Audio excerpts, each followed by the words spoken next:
G'day there guys, relying on my morning coffee for that sweet serotonin hit here, back at it again with another episode of r/am I the a-hole. Now if you love today's content, sit back, relax, chuck a like on the video, and tell me what you think of it down in the comments. Posted by user Throwaway Advice 236, titled, Am I the a-hole for telling my girlfriend that being depressed is not an excuse for being lazy? I, 29, have always supported my girlfriend, 23. We've been together for 4 years now and lived together for 1.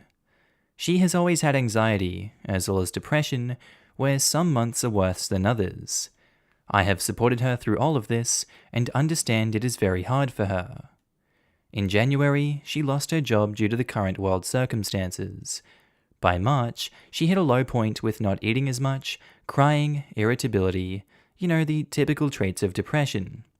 I have comforted her as much as possible and taken care of everything. However, at the beginning of June, I was allowed back to work, and since, the house has fallen to shambles. I am too tired by the time I come home to do anything, even cook.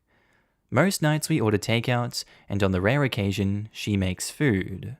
The floors aren't being washed, hoovering isn't being done, laundry is a mountain, and dishes are everywhere. I try to keep on top of it, but with work it is almost impossible. She is home all day. She lies in bed till late afternoon, watches Netflix, eats bowls of cereal, and naps.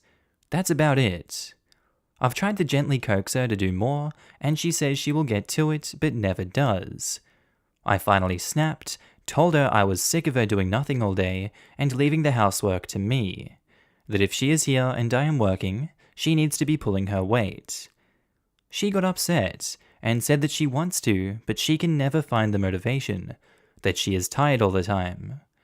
I said I understand she was depressed, but it isn't an excuse to do nothing and be lazy. No one likes housework, but I won't take any more excuses about it. She needs to start doing it or leave. Next day, I come home to a clean house and a note from her saying she was sorry and is going to stay with her mother. Her mum helped her clean before they left. I tried calling, but she wouldn't pick up. When I rang the house, her mother answered and had a lot to say. She was furious, telling me about how she is struggling and I am making her worse, that I should be supporting her, not ignoring that she is in a bad place, and so on. I was told my girlfriend had been crying all day in her bedroom, and I feel awful. I never wanted to hurt her. I just snapped. I tried to get her mother to give my girlfriend the phone, but she wouldn't speak to me. It feels like a lose-lose situation. On one hand, I know depression results in lack of motivation and cleanliness, and on the other hand, I can't stand to see our home in such chaos. I've never had depression, so I can't say for sure how bad it truly is. That's why I find it more difficult to 100% empathize. Am I the a-hole for telling her depression isn't an excuse? Extra info, she has a therapist and talks regularly with them. Her depression is worse since losing her job. Usually she is quite clean and tidy. We don't usually have this issue. She is looking for a job despite depression, etc. I have enough money to support us both in the meantime. Such as what happens a lot of the time in these circumstances, communication is key, and communication is the way to stop a lot of bad problems in relationships. He communicated with her, she didn't communicate with him back. It doesn't sound like she was being honest to him about her struggles and why she wasn't doing it. As he said, he was getting a lot of excuses from her. She is getting help, she is getting a lot of support in her life. Unfortunately, you do have to pick up the slack with these things.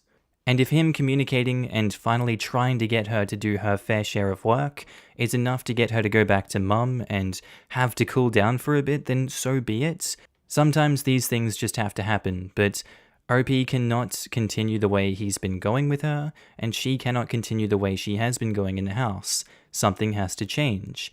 I can't blame OP for what he's done, not the a-hole. No a-holes here. I feel for both you and her. It's not easy dealing with someone who has depression, just as it's not easy for that person to be dealing with the depression. It's not fair on you to bear that emotionally, and it's not fair to her to have someone pushing her. I think you both need to reevaluate and probably take a break or just break up. She doesn't seem to be okay in a relationship right now with what she's dealing with. To be honest, I'm surprised OP didn't pitch doing housework as a means to combat depression. Just doing a couple tasks a day can stave off feeling down. For example, clean the kitchen on Monday, get groceries on Tuesday, etc. That would have been an approach to a solution that would have met both sides' needs. So I can only speak from my own personal experience with having depression disorder since elementary school. I fully recognize not everyone is the same with this disorder. Your idea is entirely valid and on the surface makes sense, but I get an all or nothing mentality. Either I clean everything now or nothing gets done. I know that it makes no sense. There is no reason why I can't pick up my laundry today, do dishes tomorrow, etc. But in my brain, if I pick up my clothes from the bedroom floor, well, now I need to straighten my shelves, and now I need to dust, and now I need to clean the closet, reorganize the drawers, re-alphabetize my bookshelf, wash the windows, etc., etc. But I don't have the energy to do all of that. My body physically hurts, I'm so tired and so sad, so I can't do any of it. This kind of paralysis was always my biggest depression symptom. Whatever the task was, I just couldn't do it. My brain would not and could not make the necessary connections to get started, and at any opportunity to take a break, it would shudder to a halt again. It wasn't that there was something I would rather be doing, it was this grey static in my head blocking all thought and movement. Therapeutic techniques like breaking things down, then writing it down so I didn't have to hold everything in my head, helped a bit. But it wasn't until my medication kicked in that I felt the ability to actually commit to action start returning. Yeah, it feels like my brain gets stuck in a loading sequence. Like I can see the tasks I'm supposed to be doing, but the damn mouse won't work, so I can just do them. And I feel like people underestimate the physical toll on you as well. I'll get partially through a task, and then I'll need to take a break for like food or water or the bathroom. But as soon as I stop moving, every single part of my body hurts, and getting it to start again is an insurmountable task. My meds helped sometimes, but it was a real toss-up depending on what I was on. Update: am I the a-hole for telling my girlfriend that being depressed is not an excuse for being lazy? Ultimately, I realized that the majority of the blame was mine. I never ever should have called her lazy, because that isn't what she is. I lashed out and I shouldn't have. She stayed at her mother's for a few days, and we eventually met up to talk. I told her how it just got too much for me, but it was no excuse for lashing out, and I apologized. She apologized also, not that she needed to, and we talked for a long while about how we can make our relationship work. I expressed my concerns over her therapist, who was very against anything other than talking therapy. She agreed that he didn't really seem to have her best interests at heart, and she's currently looking for someone new. For now, I suggested she stops looking for work. She got a lot of rejections, and I could see it was upsetting her more. I just felt we should take a step back from that, and I want her to focus a little more on herself. She was unsure, as she felt bad that I would be working for both of us, but I assured her that it is fine. I make enough to support us both quite comfortably. I also suggested maybe she could volunteer at some point, just to get her out and get some more stuff on her resume. I'm no therapist, so these were just suggestions, but it has seemed to have taken some of the pressure off her, which is all I wanted.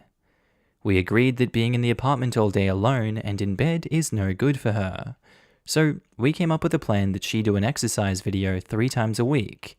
It's only a 10-minute one, just so that she is doing something. She has found she likes doing them, they make her feel a bit better after, and has started doing something called yin yoga now too. To help me, she has 1 chore a day to do. I don't care what it is, it could be dishes, or it could just be putting the laundry in the hamper. This rule has at least gotten her out of bed for part of the day, and she's found that once she starts, she sometimes ends up doing more than one thing. I make sure to show my appreciation for whatever she has done, no matter how small it was. We have set out that every Sunday we will have a deep cleaning day where we get everything done for that week. This has been surprisingly successful. We make it fun and just mess around while still getting things done.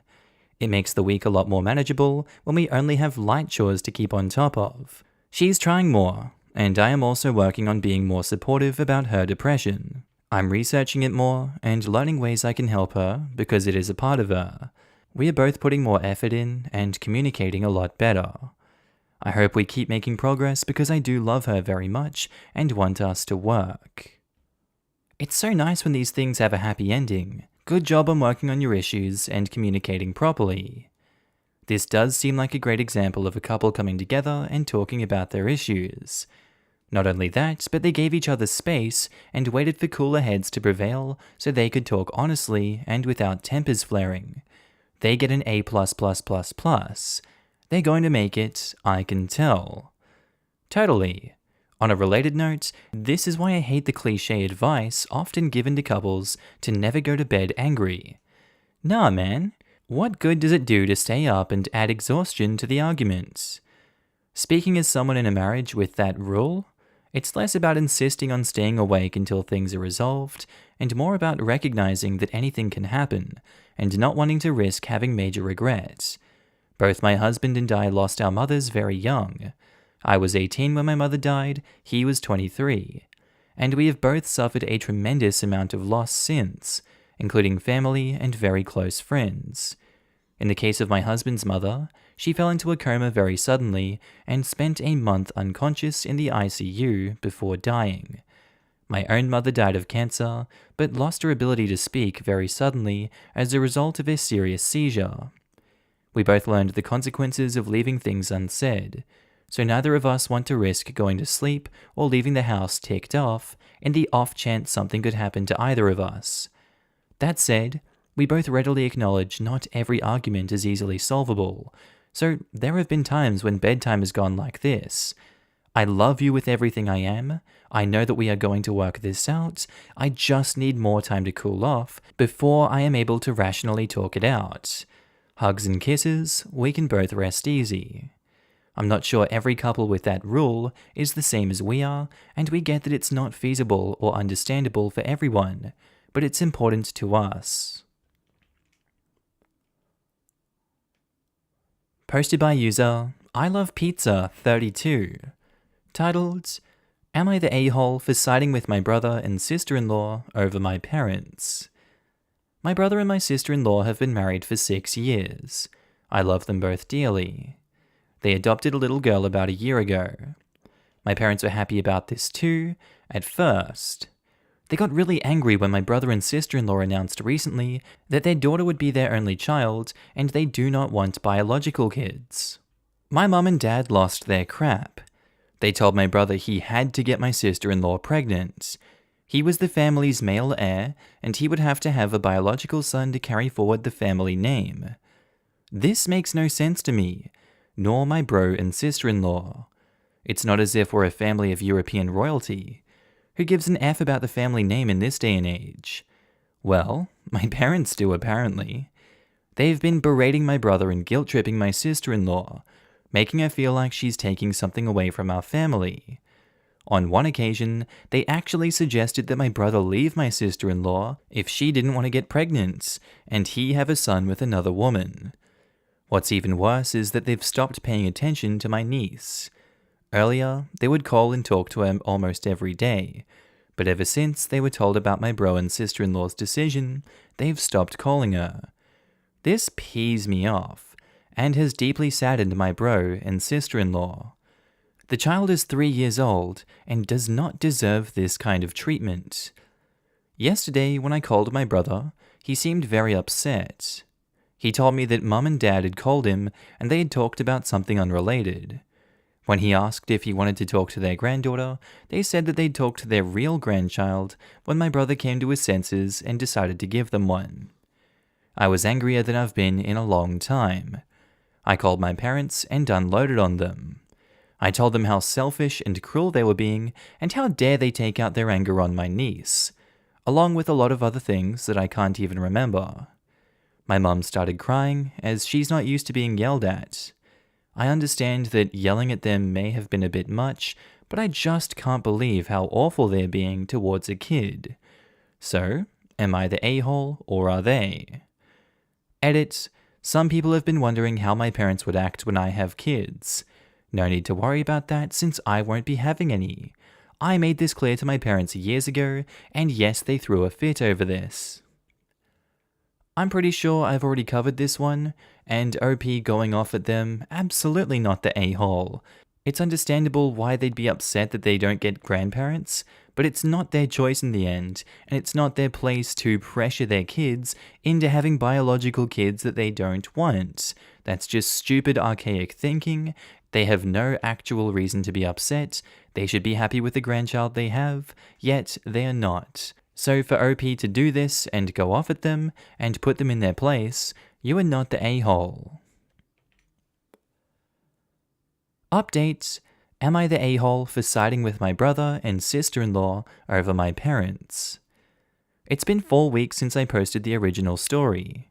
Since then, my parents have tried to rally our relatives, uncles, aunts, cousins, and our grandparents to gang up on my brother and sister-in-law to pressure them to have a biological child, preferably male. However, their plan has failed miserably.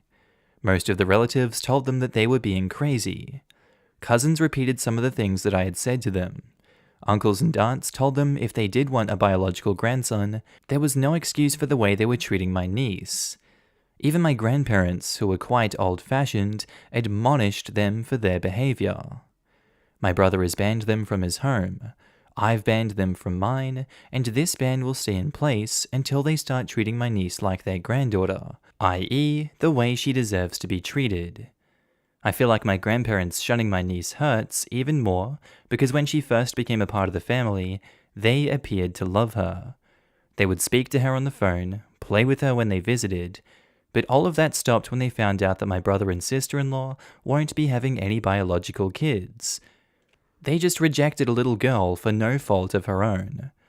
I showed my previous post to my sister-in-law, and your kind words did put a smile on her face. For that, I want to say thank you. As an adopted person, I want to say thank you and all of your relatives for being horrified about this real relation bullcrap. Anyone can have a child. That does not mean they can be a parent. And your parents certainly don't deserve the name of grandparents with their fixation on genetics and names. Adopted families are in no way less legitimate than biological ones. Love and care is what binds. Tell your brother and sister-in-law that they are wonderful, and you are a hero for backing them up and cutting off your parents. Bravo. This. As a person raised in a lovely foster family from birth till middle-aged man I am now, I can confirm this. I was expected to die soon after birth, but they watered me with so much love that I had to stay alive. Someone else comments, preferably male? What would happen if they did have a biological child and it was a girl? Would they berate them until they had a grandson? Well, obviously they need to keep popping out kids until the wife provides a male heir. And if the son needs to execute her and remarry in order for the heir to be provided, then that's just what he'll have to do for the Crown of England. The ironic part about that whole thing of old monarchs killing or exiling their wives for not providing them a male heir like Henry VIII is that it's the male who determines the baby's gender. So the failing is with them and not their wives. Just an added piece of stupidity to an already stupid notion. These a-holes don't realize that they have damaged relationships with many people for no reason.